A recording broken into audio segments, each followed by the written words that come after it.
las que se les pone este grillete electrónico tienen que invertir por lo menos 3 horas diarias en cargar la batería, porque si la batería se descarga, el Departamento de Migración tiene el derecho de asumir que esa persona estaba intentando evadir el control y por tanto puede ser deportada ipso facto. Esto tiene como consecuencia también que la cantidad de deportados desde Estados Unidos haya venido creciendo. Yo presento únicamente aquí para que tengan una idea cómo crecieron las cifras comparando entre el 99 y 2009. En el 99 estábamos hablando de casi 12.000 migrantes deportados, de migrantes centroamericanos, solo de El Salvador, Guatemala, Honduras y Nicaragua. En el 2009 estamos hablando de más de 78.000 migrantes deportados desde Estados Unidos. Y aquí hay un cuadro que expresa, que puede ser discutible en ciertos aspectos, ya voy a decir por qué, pero que es una especie de indicador de cómo está la situación de los distintos países centroamericanos ante la legislación migratoria, las redadas, las aprehensiones, etc. En Nicaragua, en el año 2000, consiguió que 36 nicaragüenses, o no consiguió pues Nicaragua, pues, pero consiguieron 36 nicaragüenses que estaban en Estados Unidos, consiguieron la residencia permanente por cada nicaragüense deportado. Eso fue en el año 2000. En el año 2008 hubo solamente 1.5 nicaragüenses que consiguieran la residencia permanente por cada nicaragüense deportado. En El Salvador esas proporciones pasaron de 5 a 1, es decir, ahorita El Salvador tiene un residente por cada deportado. Y en el caso de Honduras la situación ya era mala, era un residente por cada deportado en el 2000, y en el 2008 pasaron a tener 4.5 deportados por cada hondureño que conseguía la residencia. No voy a abundar más en las cifras, pero más o menos la situación es semejante en las naturalizaciones. Decía que estas cifras son un poco discutibles porque las deportaciones ocurren de manera mucho más acelerada, ¿verdad? Cierra el año fiscal y realmente tenemos el número de deportados casi tramitados durante ese año, mientras que los procesos de concesión de la ciudadanía y de la residencia son procesos que pueden tomar muchos más años. ¿Pero qué quiere decir esto? Que probablemente dentro de unos 3-4 años podamos ver el deterioro real de esta situación.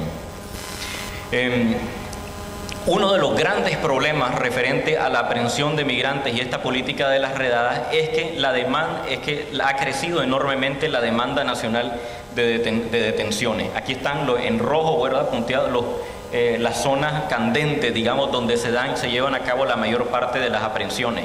Y en este otro mapa podemos ver la capacidad nacional de los centros de detención, que es muy desigual. Esto trae un enorme problema. Y el gran problema es que las zonas de detención, hay muchas zonas de detención que no coinciden con las zonas de aprehensión. Entonces, los detenidos tienen que ser enviados hacia otro lugar. Todas sus relaciones, todo se le complica, todo lo que tenían los contactos con los familiares, las posibilidades de que consigan abogados a veces se vuelven críticas. Esto ha disminuido, sobre todo entre los migrantes, las tasas de representación. Es decir, en general, en todo el país, en los Estados Unidos, entre 80 y 90% de los migrantes detenidos tienen que enfrentar un juicio migratorio sin un abogado que los represente. Y en un centro que tuvimos la oportunidad de visitar en La Salle, encontramos nosotros que ahí la cifra era peor, era un 94% ahí. El año pasado tuvieron que enfrentar los procesos sin que un abogado los representara. Los bufetes populares abundan más en esta zona y en el resto del país son escasos. Eso trae nuevamente, expone todavía una mayor vulnerabilidad jurídica a los migrantes. Yo quiero puntualizar algo que está mencionado en el libro. Yo creo que es la idea, el espíritu que tiene el libro, que invade el libro, es una idea muy sencilla, de sentido común, que no tiene, donde no hay mayores sofisticaciones de ciencias sociales, y es simplemente que quienes mueren, son encarcelados, engrilletados y deportados, son simple y llanamente hombres y mujeres que quieren trabajar en un país donde no nacieron. Estos que son estigmatizados, criminalizados, a los que le ponen grilletes, algunos que son asesinados y que algunos que por desesperación terminan suicidándose, no son más que personas que buscaron trabajar en el país donde no nacieron. Ese es el delito.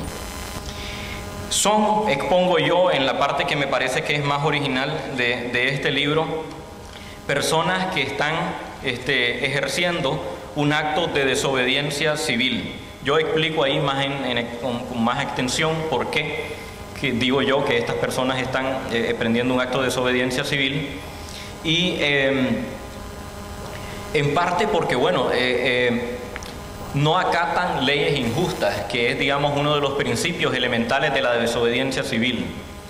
Están haciendo un acto, ese cruce de fronteras ilegal, en nombre, sabiendo que es una infracción a la ley, pero lo hacen en nombre de un bien superior, como nos dijeron ellos en las entrevistas, que es un bien superior a lo que sea que argumenten los países para apuntalar las políticas restrictivas, llámese gobernabilidad, sostenibilidad económica del país, salvaguarda de la pureza cultural o racial, etc.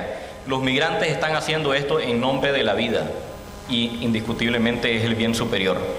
Y por último, los migrantes también ejercen un acto de desobediencia civil porque están apelando en general a la ciudadanía del país, es decir, están poniendo a la ciudadanía de los países de destino como tribunal supremo ante el que se puede apelar para poder llegar a establecerse en ese país de manera legal, por encima de las instituciones que promuevan la restricción.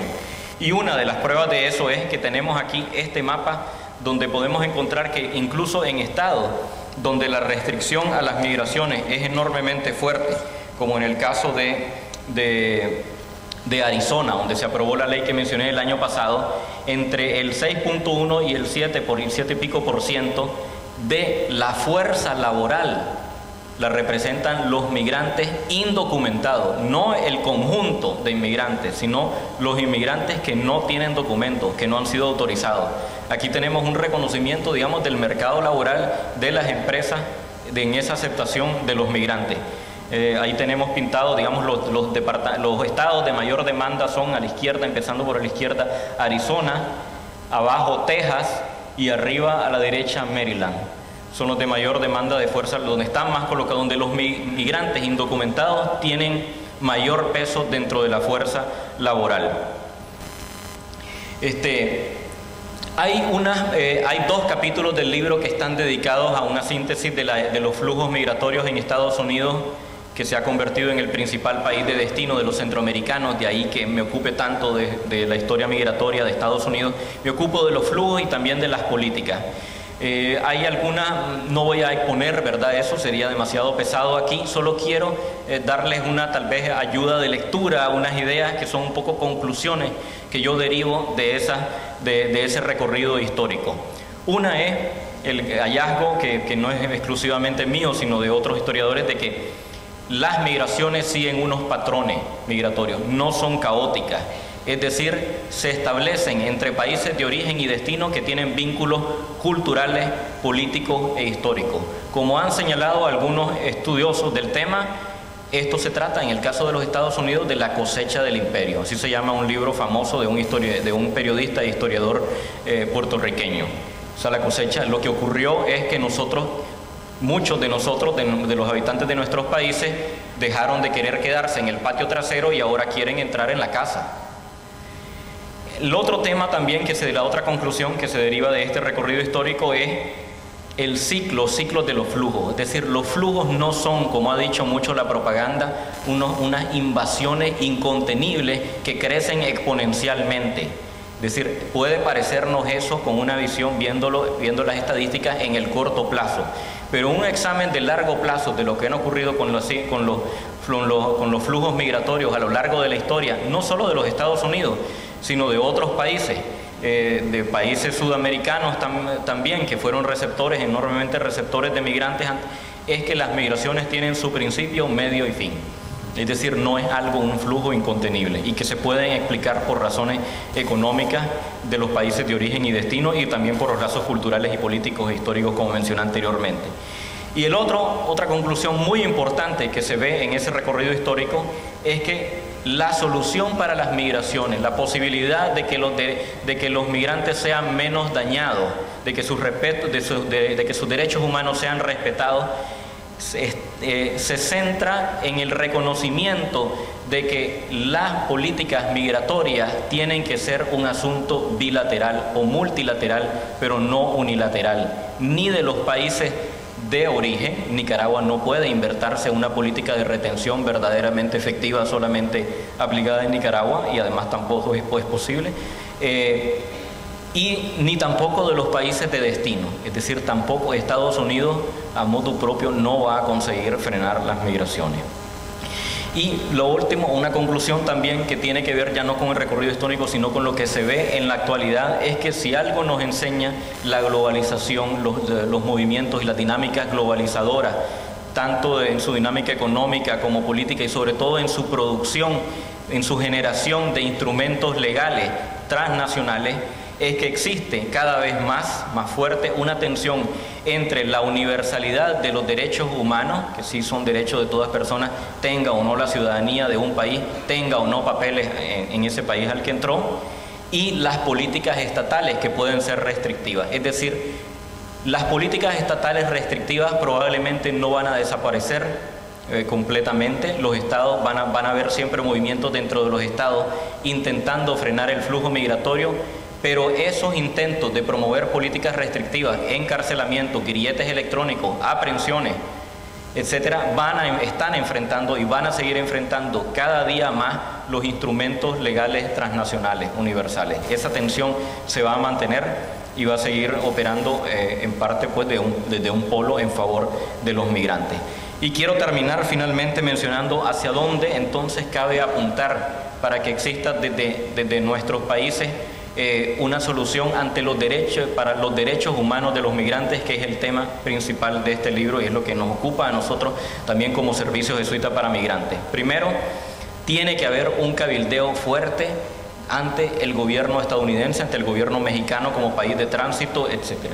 Es decir, se ha demostrado que el único país centroamericano que tiene una presencia fuerte de políticos haciendo cabildeo en los Estados Unidos, que es El Salvador, ha conseguido mejorar la situación para sus migrantes. Es decir, por ejemplo, el tratado de protección, el estatus de protección temporal que se inventó para beneficiar a los países que habían sido más afectados por el huracán Mitch, ha terminado beneficiando no tanto a Honduras y El Salvador, que fueron los más afectados por el huracán, a Honduras y a Nicaragua, los más afectados por el huracán, sino a El Salvador, simplemente porque es el país que ha tenido una política más beligerante, intentando tener presencia y mejorar y aumentar las cuotas que beneficien a sus ciudadanos. O sea que se puede.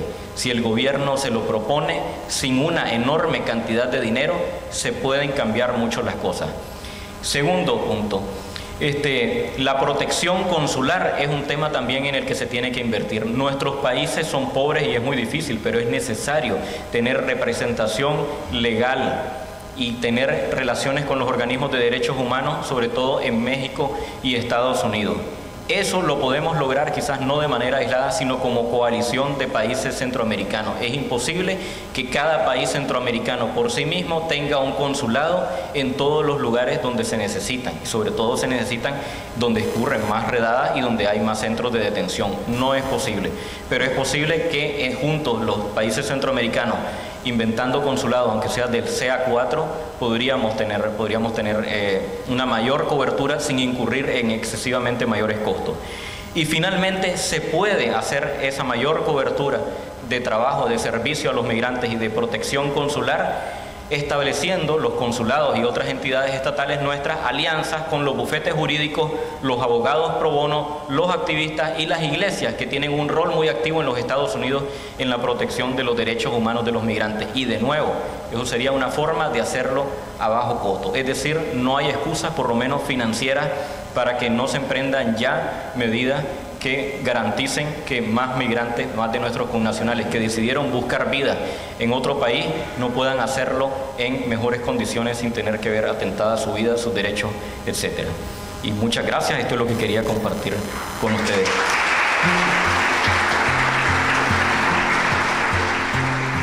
The crops are all in, the beaches are rotting, the oranges are piled in their creosote dump. They're flying you back to the Mexico border to pay all your money to wade back again. My father's own father, he waded that river took all the money he made in his life.